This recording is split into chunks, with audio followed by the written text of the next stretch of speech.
Mr. President, meron pa ngayon tinatawag na passing through or parking fee na aabot sa katumbas na 5 to 6% ng pondo.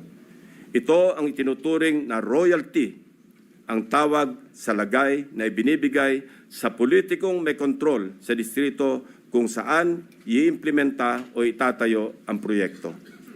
Lo and behold, Mr. President, 20 to 25% ang karaniwang napupunta sa funder o project proponent na politiko. Mr. President, ang matitirang pondo para sa pagpapatayo ng proyekto ay napakaswerte ng umabot sa 40% o 40 million pesos alisunod sa ating halimbawang 100 million pisong pondo para sa proyekto.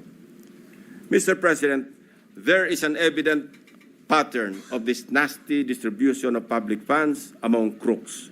Ito ay base sa mga case studies na aming pinuntahan at masusing inimbestigahan sa iba't ibang dako ng bansa, partikular sa issue ng flood control.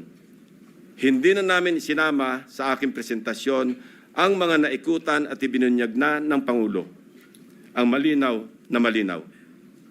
Halos pare-pareho ang pattern kung paano minamasaker ng mga kawatan ang pondo ng bayan.